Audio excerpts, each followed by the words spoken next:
And now for something completely different.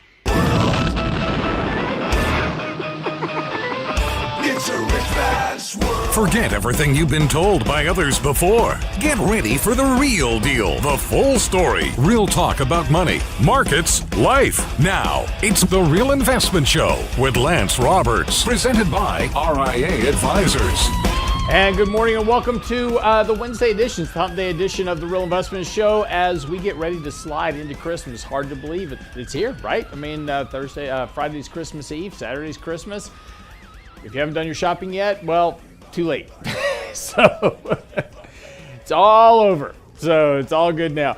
Anyway, a couple of things yesterday. Of course, I was going to wear my Santa Claus outfit this morning because yesterday we did have possibly the start of the Santa Claus rally. You know, after 3 days of selling pressure, and we talked about this a little bit yesterday, is that markets had gotten really very depressed on a short-term basis. And a lot of this looked, as we've been talking about, it really looked a lot like mutual fund rebalancing and rotation within portfolios, et cetera, over the last few days. A lot of tax loss selling, particularly in areas that have been, kind of big winners or big losers this year. Kind of really saw those two trends reversing. AT&T is a good example.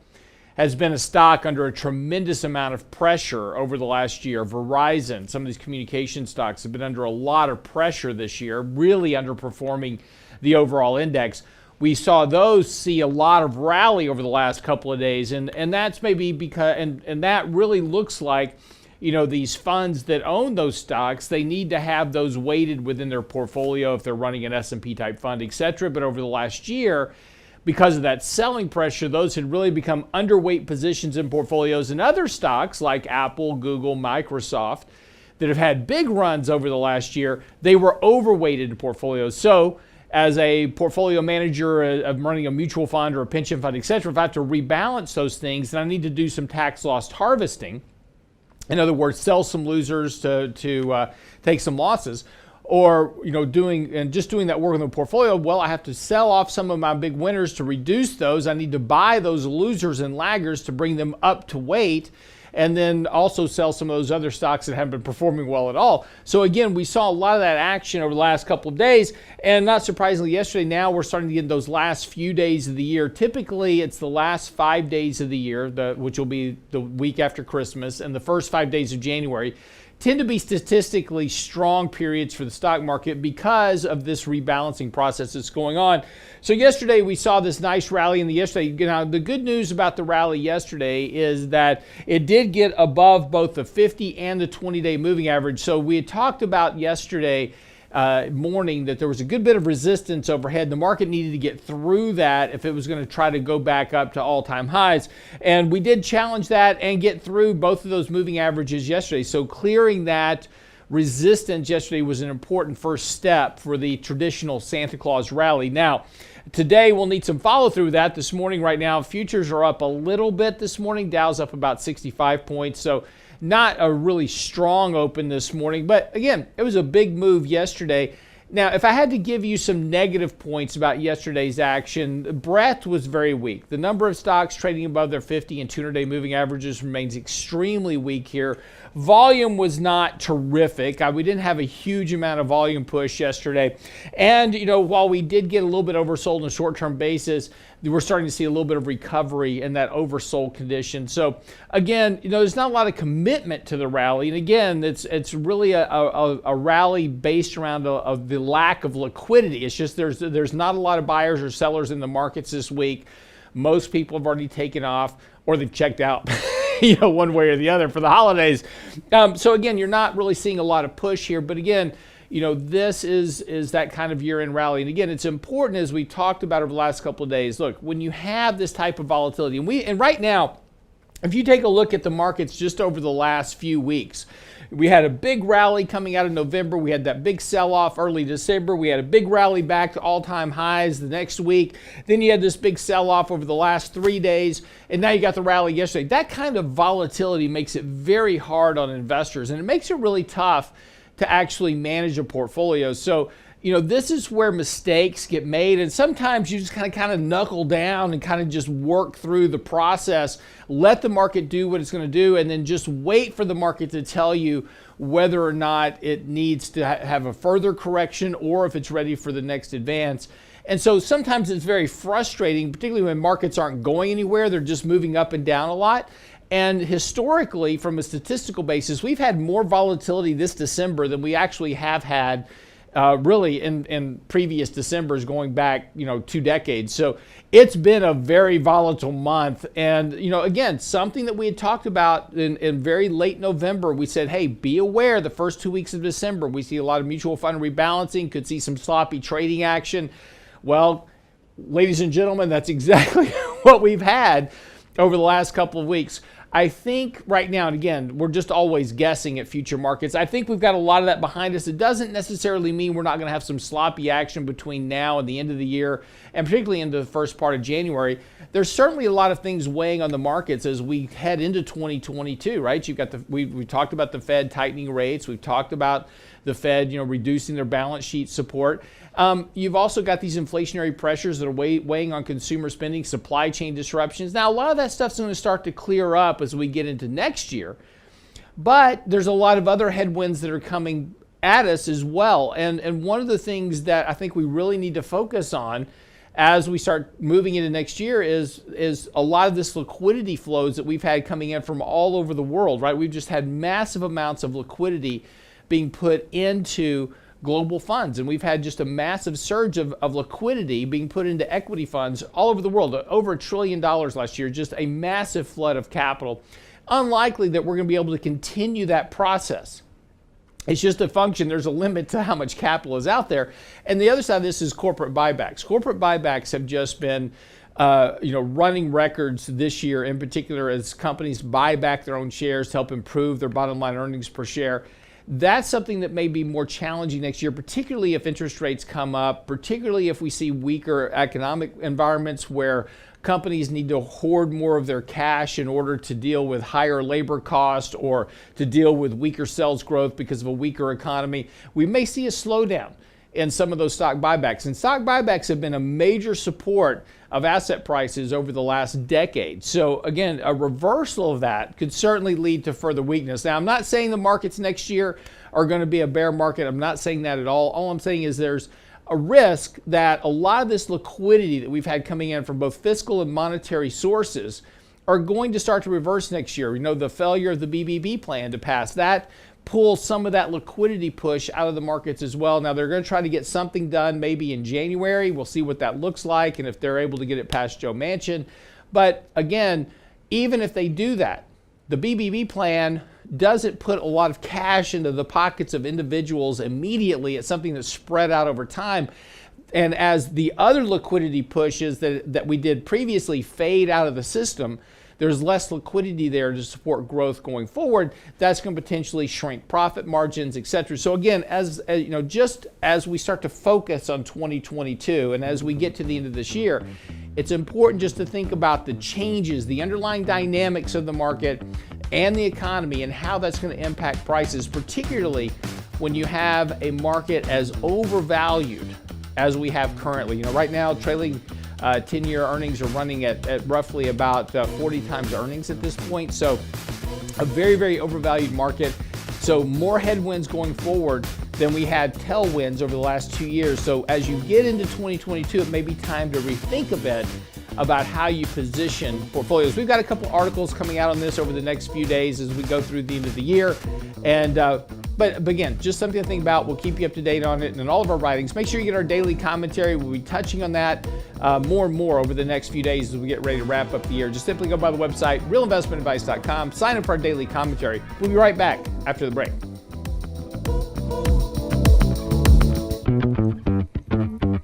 Get daily investment news you can use, delivered at the speed of the internet at realinvestmentadvice.com. Don't let 2022 be a repeat of the past year. Join Danny Ratliff and Richard Rosso for their essential smart money tips for the new year Candid Coffee event on Saturday, January 15th.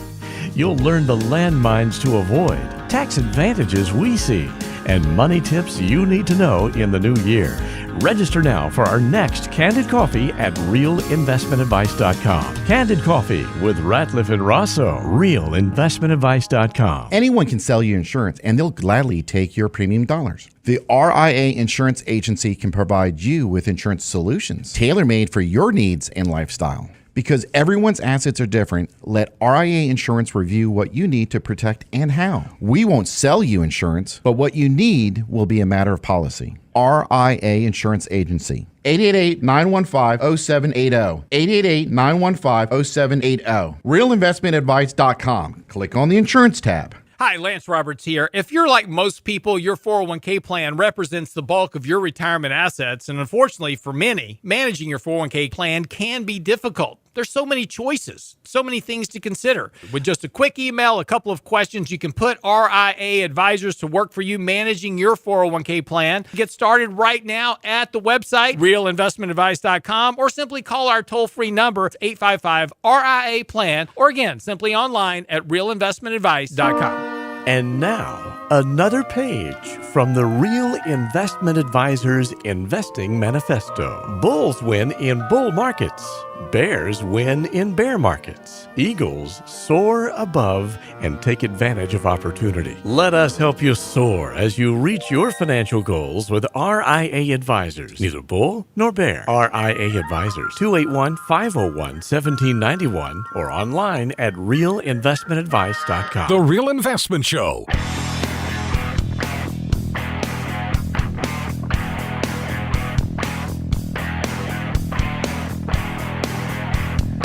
And good morning. Welcome to the show. It's 6:17 as we get ready to wrap up the year. Hard to believe that already 2021 is coming to a conclusion. Hopefully 2022 will be more exciting. Have you seen that new meme, I guess, going around that says 2022? No, right? TOO? Right. Oh, no. Wait a second. I know. Well, again, we've got the resurgence now of a new virus, and everybody's starting to talk about locking down. Do we just need to get to the point where if we just treat it like the flu and just kind of move on with life and be done with things? I've been waiting for this for a long time. Brent and I, a few years ago, right when Tesla started really coming around, we started talking a lot about the efficiency of batteries and how what the real carbon footprint of these cars are, et cetera. We talked about that. One of the things that we talked about back then was, it's all fine and dandy until you have to replace your batteries. And then what do you do with them? Well, not only what you do with them, but the cost of replacing the batteries. And this was a question we asked. It's like, and back then the battery pack was priced right around $7,500 at that time, right? So this is several years ago. And so been waiting for there to be an article or something about people now having to replace their battery packs and the cost of doing that. Well, in Finland, an unhappy Tesla owner has found out the problem. Yeah. So Catlin said that the fix the cost to fix his Tesla would be right around 20,000 krona, which is about $22,500. The fix was to replace the entire battery pack in his Tesla, which was a 2013 Model S. So just going to show you, it's been a while. I mean, it seems like Tesla is kind of a new thing, but they've been around a while, right? We're coming up on a decade now. So he was one of the first buyers of the Tesla. Anyway, so they found out that it's going to cost him $22,500 to replace the battery pack in his Tesla. And that's not covered by, your warranty. Yeah. You're not getting insurance for that. Yeah, that's coming out of your pocket. So he came up with an innovative solution. He teamed up with a YouTube group in Finland, and they loaded the Tesla full of dynamite and blew it up. All right. So, and there's a video of it. So if you want to watch the video of him blowing up his Tesla. So I'm assuming he's hoping that there's enough people that watch this or view this that he makes enough to buy a new one. I guess so, right? Yeah. But, so just be warned if you have a Tesla that when it comes time to change the battery pack, it ain't cheap.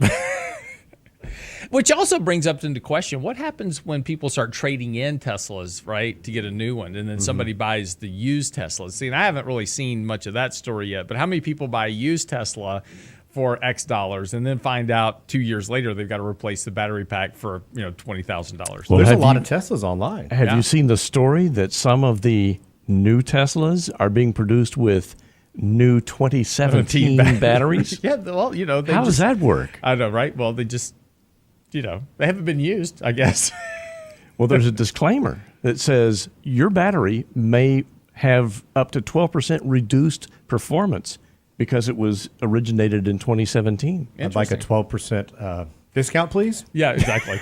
Well, it's kind of it's like with any battery, right? Yeah. It stores less energy over time, and the more times that you recharge it and discharge it, it saves up less and less each time, right? And it's just like your phone battery eventually is like, you used to get 12 hours out of your phone battery. Now you turn it on and it says, charge me. Yeah. So. Well, that's pretty amazing. Think about what they're actually valuing their batteries at. Yeah. I mean, if you're buying that vehicle, that battery is worth $20,000. Yeah. Yeah. So there you go. Anyway, I just thought it was an interesting story because I've been waiting for that to see. I've always been curious about that. Is, one of the innovations I think we'll see down the road somewhere is where you'll pull in somewhere and they'll swap out your battery pack for you, right? And so there'll be this service that you can subscribe to. But it's just, again, there's a finite life to these things. And so I've been waiting to find somebody who had to replace one. Well, and that's an interesting thing, that concept, talking about kind of a gas station for like a battery station. Yeah. My father has a Tesla, and he's got the Model 3, the most scaled down version. He's like, I just wanted one. And this was several years ago. And he drove out to East Texas for something, and he mapped his way out. Okay, I'm going to need this. Well, lo and behold, you get there, and you can't charge. The charging station's broken. So luckily, the network. Oh, that sucks. Yeah. Well, they do have a network because these things do happen. Right. So he calls some random guy like, hey, man, can I come to your house and charge the battery? So he's like, man, that's pretty neat.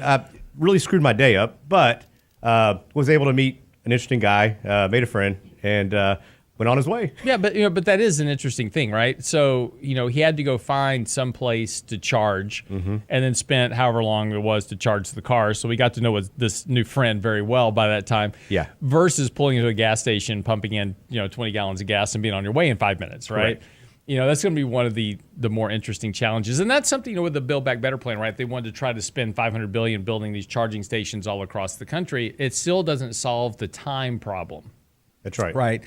And that's why, eventually I can, almost envision gas stations where you just pull in and they just swap your battery pack and you just, and then the next guy gets your battery pack once it's charged up and kind of go along the way. So, I don't know what the future is going to look like, right, on that. But there are some interesting challenges as you move forward. It has to look different. It can't be what it is today. Yeah.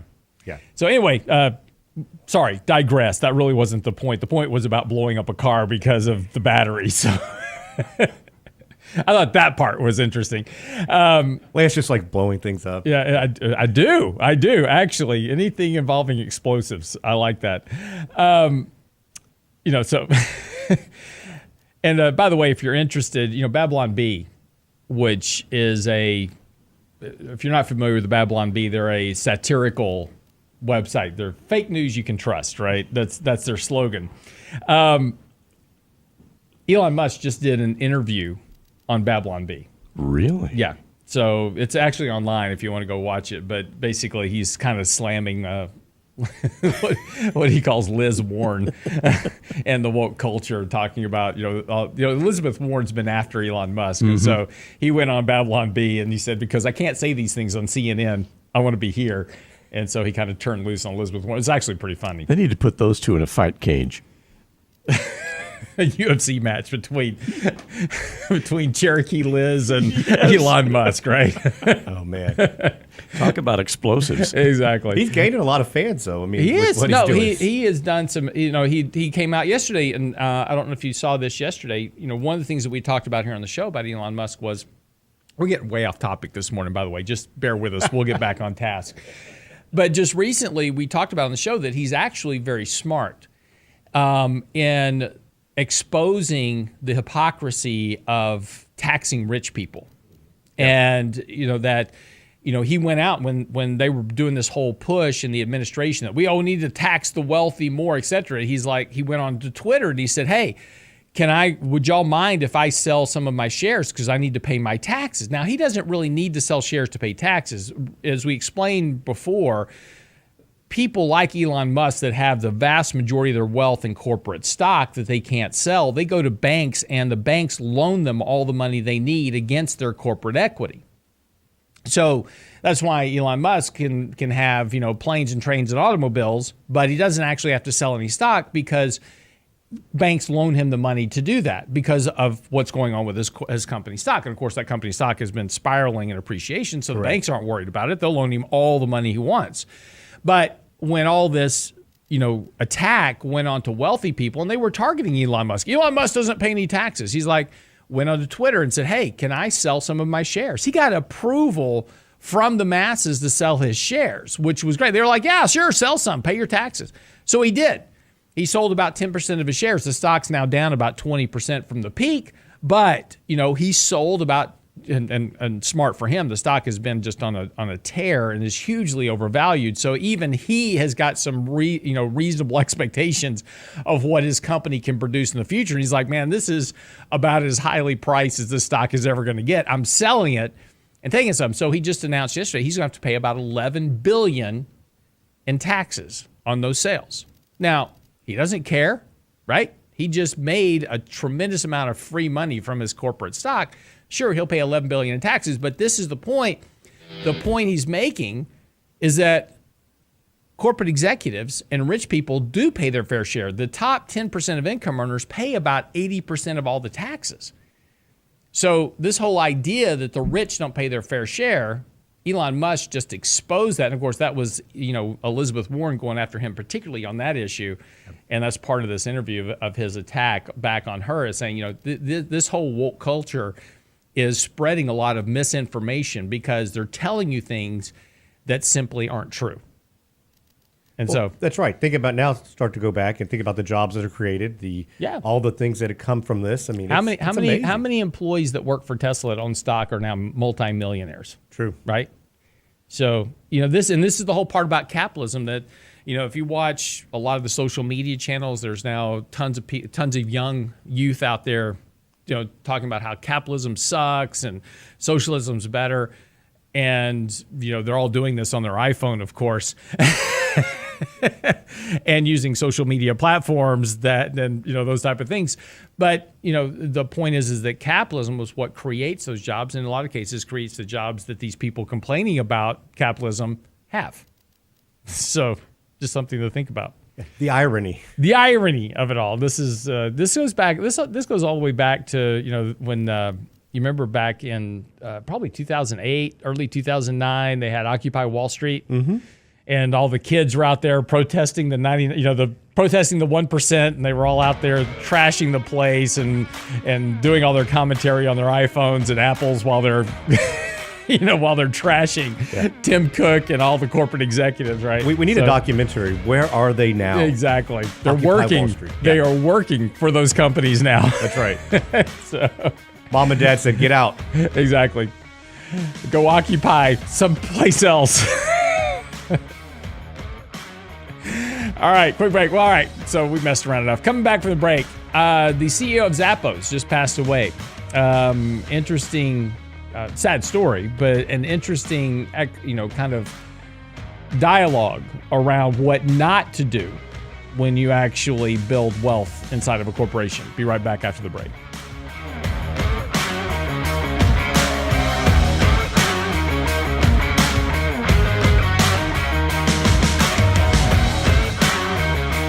The Real Investment Advice blog. It's required reading for the informed investor. Catch it today at realinvestmentadvice.com. Don't let 2022 be a repeat of the past year. Join Danny Ratliff and Richard Rosso for their essential smart money tips for the new year Candid Coffee event on Saturday, January 15th.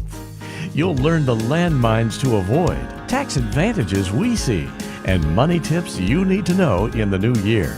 Register now for our next Candid Coffee at realinvestmentadvice.com. Candid Coffee with Ratliff and Rosso. realinvestmentadvice.com. Anyone can sell you insurance, and they'll gladly take your premium dollars. The RIA Insurance Agency can provide you with insurance solutions tailor-made for your needs and lifestyle. Because everyone's assets are different, let RIA Insurance review what you need to protect and how. We won't sell you insurance, but what you need will be a matter of policy. RIA Insurance Agency. 888-915-0780. 888-915-0780. RealInvestmentAdvice.com. Click on the insurance tab. And now, another page from the Real Investment Advisor's Investing Manifesto. A passive investment portfolio requires active risk management. It's not a choice, it's necessity. Diversification doesn't protect against risk of loss. Let us actively help you reach your financial goals with RIA Advisors. Neither bull nor bear. RIA Advisors, 281-501-1791 or online at realinvestmentadvice.com. Can't catch the whole show now? Listen to our podcast later at realinvestmentadvice.com. You know, money changes everything. I'm just sitting here reading the headline. A changed Taliban says it's welcoming women's rights and now wants $10 billion from the U.S. You really can't make this kind of stuff up. I'm just saying, wait, there's money if I'm good? Okay. Apparently my kids are now the Taliban. I'll be good if you give me money. Until they get the money. And then they turn back into the Taliban. The Real Investment Show podcast. Same show. That's my kids. At realinvestmentadvice.com. They've been terrorizing me for years. Anyway. Do you know what you don't know when hiring and retaining quality employees? Compensation is more than just wages. It's personal time off, the vacation days, healthcare benefits, a 401k. Do you know what's important to them? Hi, I'm Tom Allen, RIA Advisors Retirement Plan Consultant. Let us show you how to make the most of an affordable, effective package that will deliver true value for your business and your employees. Call me toll-free at 855-RIA-PLAN or online at realinvestmentadvice.com. Real Investment Show podcasts are now available from Stitcher Smart Radio at Stitcher.com. Hi, Lance Roberts here. If you're like most people, your 401k plan represents the bulk of your retirement assets. And unfortunately for many, managing your 401k plan can be difficult. There's so many choices, so many things to consider. With just a quick email, a couple of questions, you can put RIA Advisors to work for you managing your 401k plan. It's a quick and easy application. Just simply click Ask a Question at realinvestmentadvice.com or give us a call at 855-RIA-PLAN. That's realinvestmentadvice.com. Join Danny Ratliff and Richard Rosso for their essential smart money tips for the new year Candid Coffee event on Saturday, January 15th. You'll learn the landmines to avoid and money tips you need to know in the new year. Register now for our next Candid Coffee at realinvestmentadvice.com with Ratliff and Rosso. Realinvestmentadvice.com. You're listening to The Real Investment Show.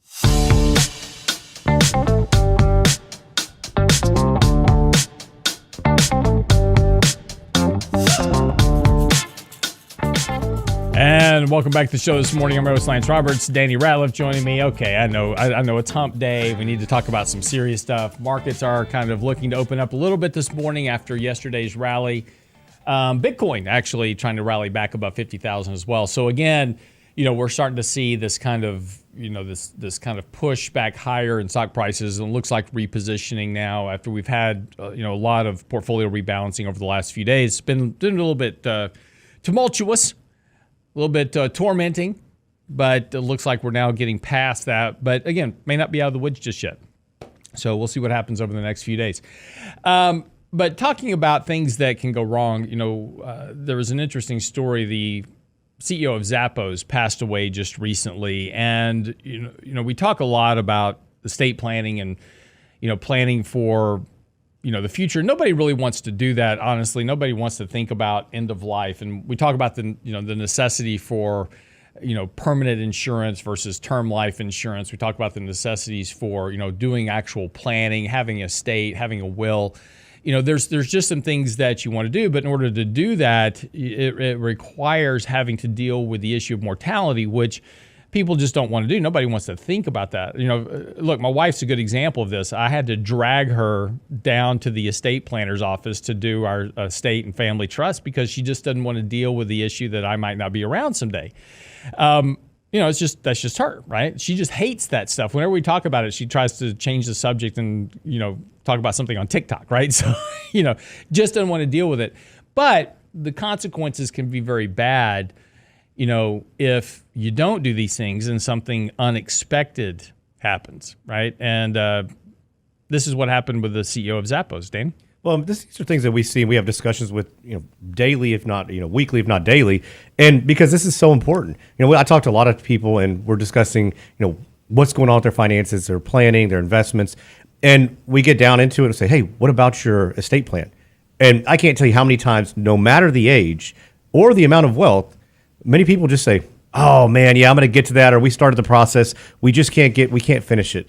And this is a problem. So this is Tony Hsieh, the founder of Zappo CEO.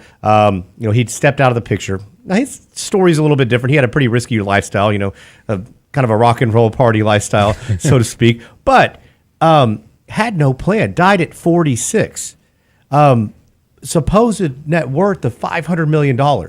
And he was using, so everybody knows about holographic wills. You can write it out. He was using sticky notes all over his wall. Now, clearly his mindset was not there. So he's a little bit different, than what, the average Joe's dealing with here. Sure. However, this is just another time where, we see the spotlight shined on something like this, where this is so crucial, so important. We're getting into the end of the year. Everybody's going to start thinking about over the next couple of weeks, probably New Year's resolutions. And one thing I would implore everybody to do, go get your estate plan done.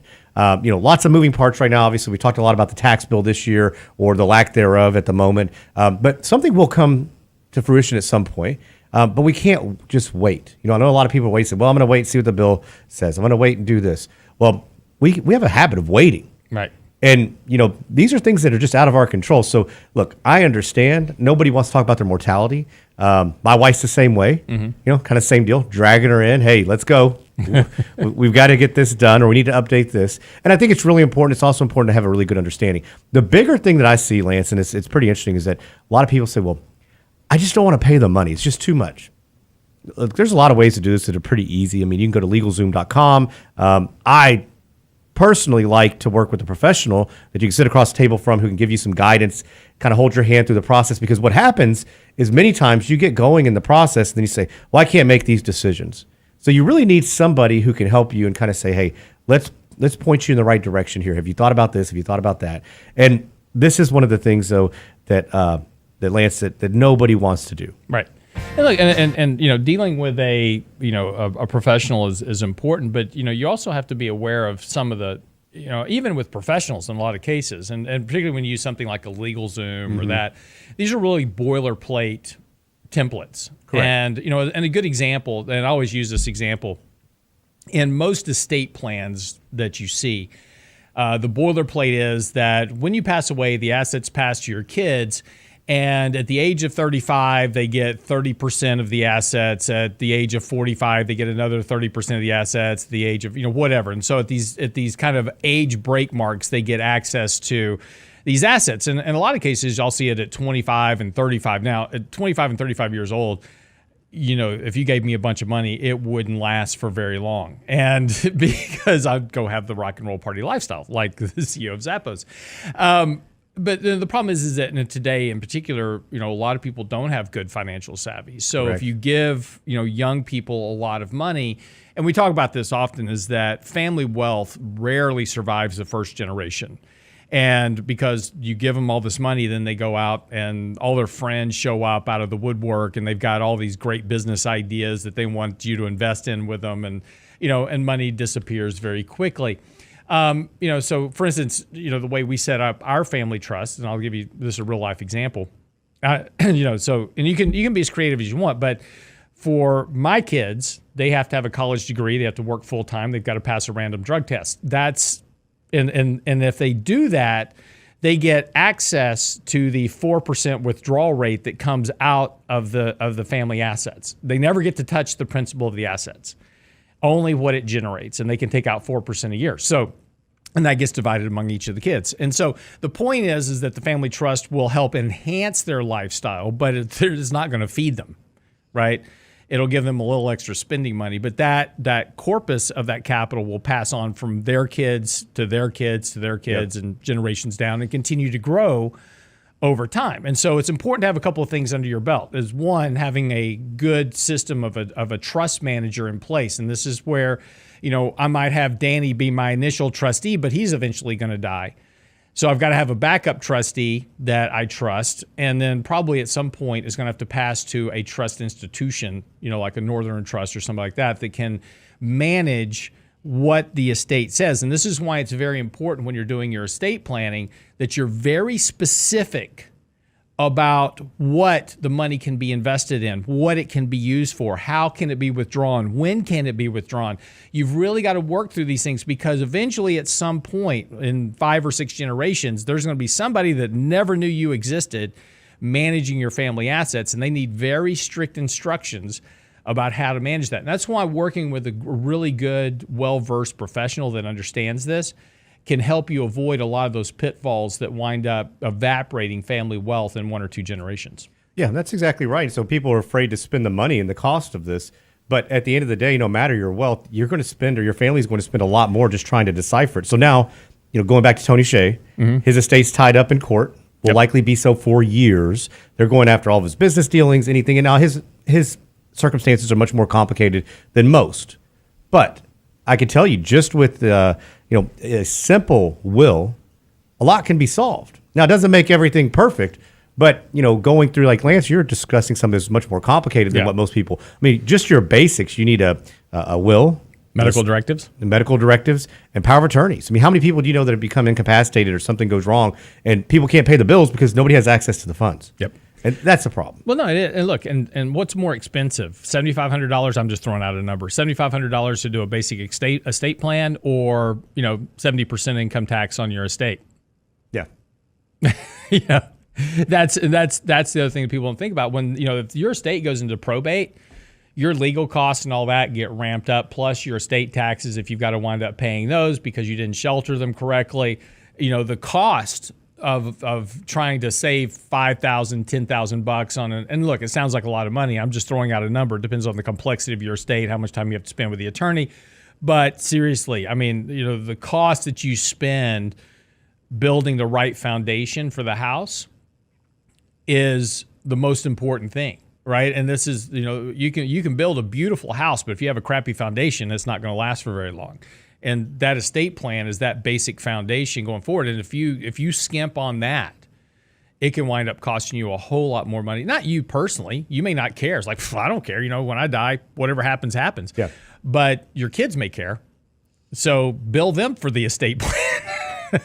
Well, that's exactly right. Rich just brought up a really good point on YouTube. So, hey, if you're listening, you're in the car, you want to go back and listen, go to YouTube, Real Investment Show. But he brought up, what if you die with a digital wallet and nobody else has the password? I mean, that's the other aspect of you think about the estate plan. You need to actually write down all your passwords just to your bank, to all these different things, so somebody knows where to go and what to do. Yep. That's right. That's a whole other dilemma. No, so, about when I created our family plan a few years back, I wrote a love letter to my wife. And in that love letter, it tells her everything she needs to know. It tells her who to call. Here's the numbers. Here's where you find the passwords for everything. And that's stored in multiple places that she has easy access to, and she knows where to get it. But that letter tells her where everything is, and it's all organized, very easy for her to find. Everything's put into digital folders, etc. But she's got access to all that when she needs it. She doesn't want to know anything about it right now, right? Because again, it goes back to that mortality issue. But she knows where it's at when it happens. Yeah. And then she knows the first person to call when that happens too. She knows the attorneys, she knows the financial advisors, she knows everything. Well, and I think that's the really important part, is having that aspect done. I mean, the most successful transitions are people who have done those things. I've even seen people go as far as writing obituaries, writing the songs they want, or, hey, I want a party and here's what I want done. Right? I've told my wife that too. I want a full Viking burial, right? 21 virgins putting me on a boat, sending me out into the water, lighting me on fire, whole 9 yards. We're dealing with the city restrictions on lighting fires on lakes. But, if we can get past that, I got my burial worked out. I can't wait. All right, quick break. We'll come back talking about variable planning in terms of when we start talking about expectations going into next year and financial planning, variable rates of return, what to plan for next. We'll talk about that with Danny Ratliff. Don't go away.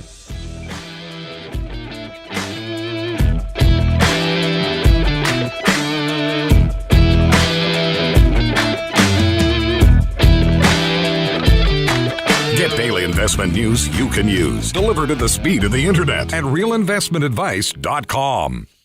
Don't let 2022 be a repeat of the past year. Join Danny Ratliff and Richard Rosso for their essential smart money tips for the new year Candid Coffee event on Saturday, January 15th. You'll learn the landmines to avoid, tax advantages we see, and money tips you need to know in the new year. Register now for our next Candid Coffee at realinvestmentadvice.com. Candid Coffee with Ratliff and Rosso, realinvestmentadvice.com. Anyone can sell you insurance, and they'll gladly take your premium dollars. The RIA Insurance Agency can provide you with insurance solutions tailor-made for your needs and lifestyle. Because everyone's assets are different, let RIA Insurance review what you need to protect and how. We won't sell you insurance, but what you need will be a matter of policy. RIA Insurance Agency. 888-915-0780. 888-915-0780. Realinvestmentadvice.com. Click on the insurance tab. What worries you about your money? Enhance your financial success with RIA Advisor's free financial planning tool, MyBlocks. It's our online modular manager for your money and your life. Does your vision of retirement match up to reality? MyBlocks can help to determine how much you'll need and how you can achieve. Create your own personal financial vision for the next decade with MyBlocks, our free tool at RIAadvisors.com. Click on the Client Portal tab, RIAadvisors.com. And now, another page from the Real Investment Advisors Investing Manifesto. Manage risk and volatility rather than trying to manage gains. You don't have to be right all the time. Long-term investing success is a 70% gain. Let us help you reach your financial goals with RIA Advisors. Neither bull nor bear. RIA Advisors, 281-501-1791 or online at realinvestmentadvice.com. The Real Investment Show. The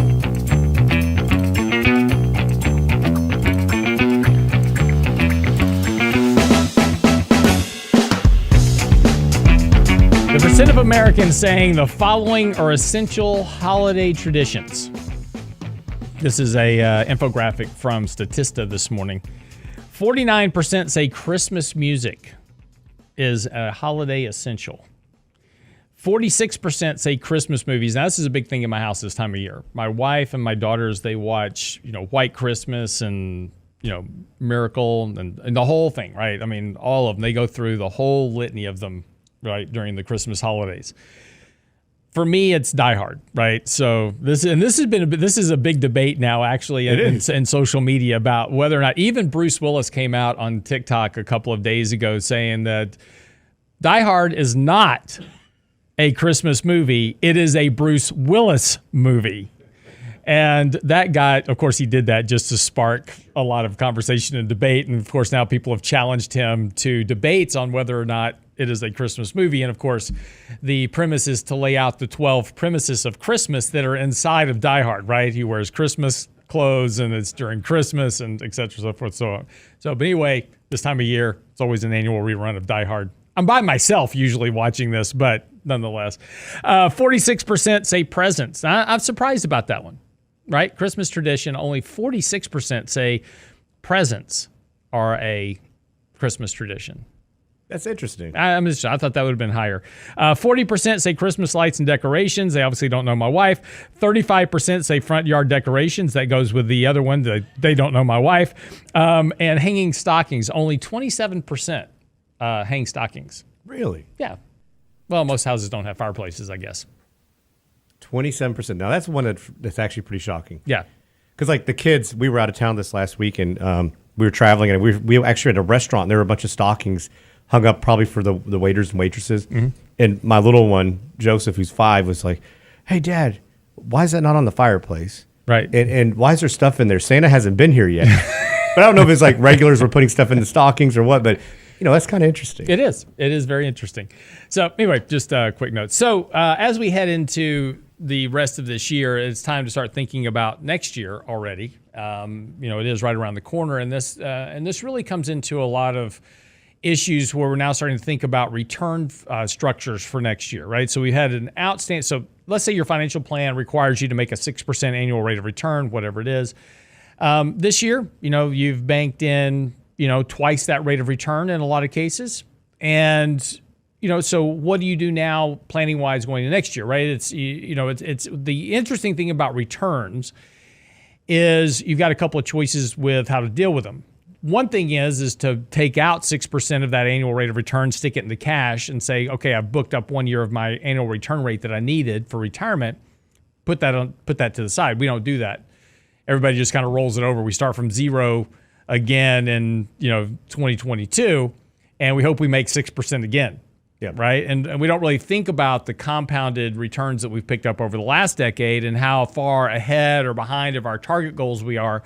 And this is a function of human psychology called greed, where we continue to want to keep growing the assets regardless of that safety valve that we need in order to reach our financial goals. But obviously markets don't return that every year. And we've had several straight years of very strong returns because of a massive amount of Fed liquidity.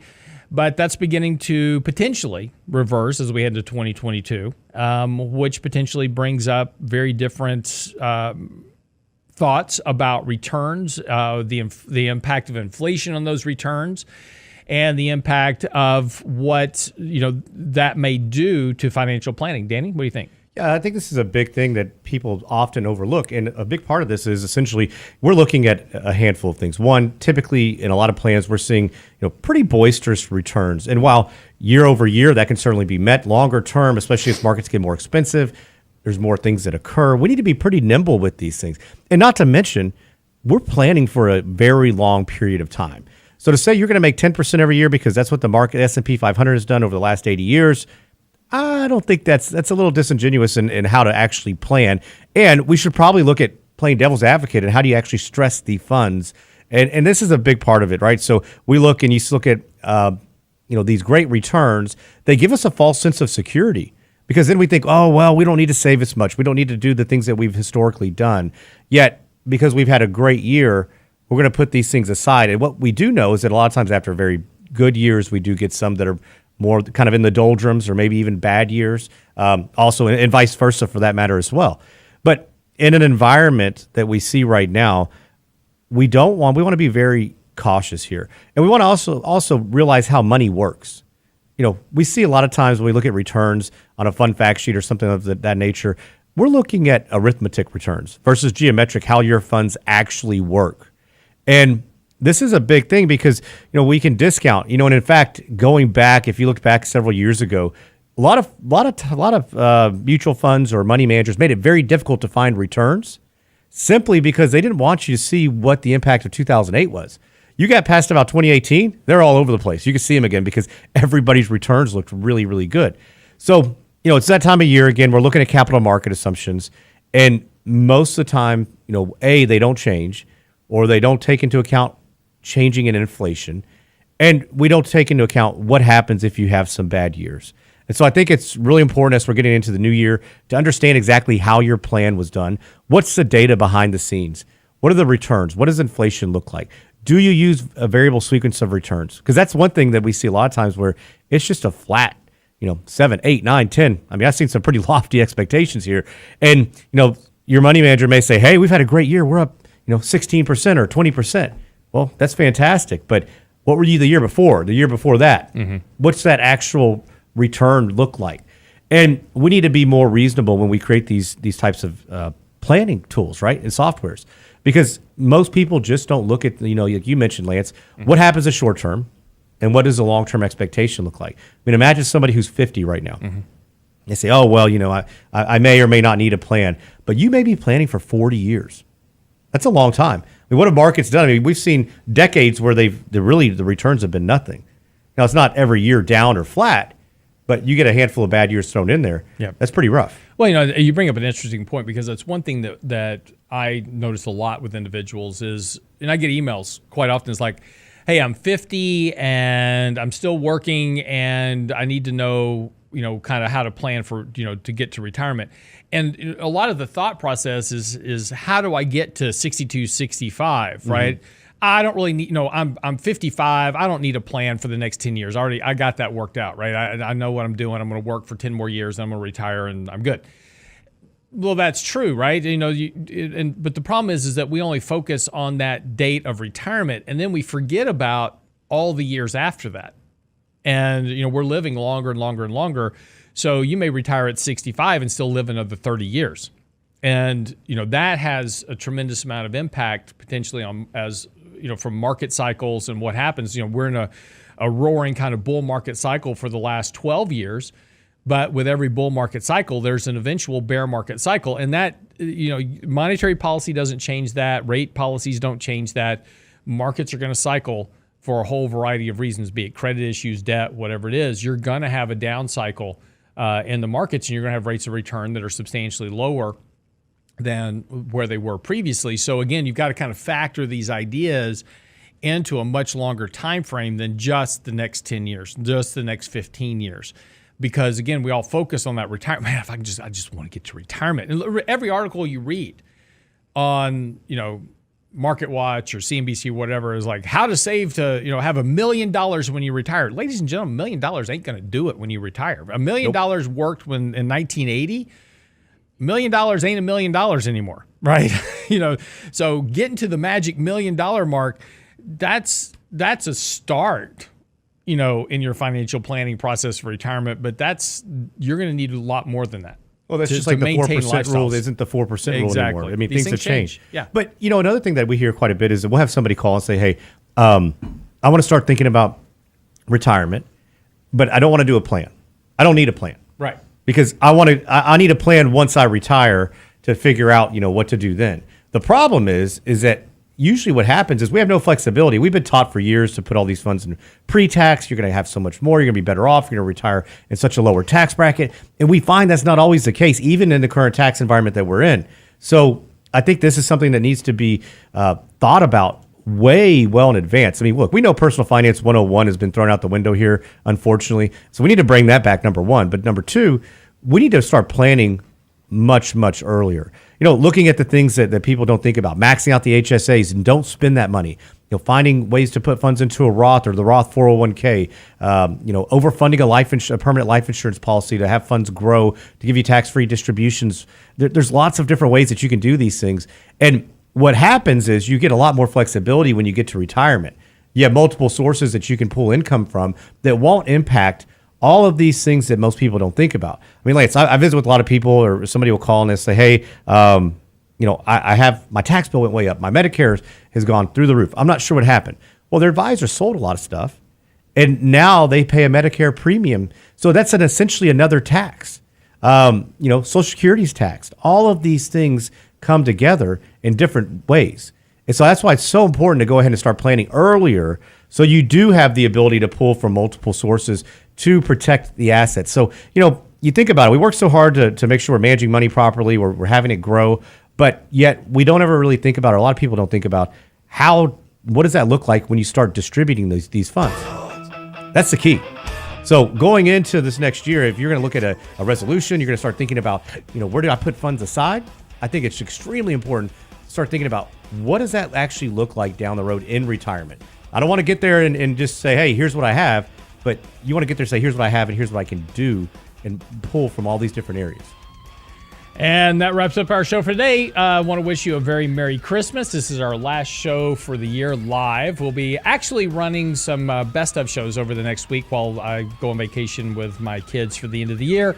They will torture me, and then I'll return back fresh and rejuvenated on the 3rd of January to start back with you every morning. In the meantime, though, have a great rest of your year, a very Merry Christmas, a Happy New Year, be safe, and we look forward to seeing you back here in the new year for the Real Investment Show. If I had a little money, it's a rich man's world.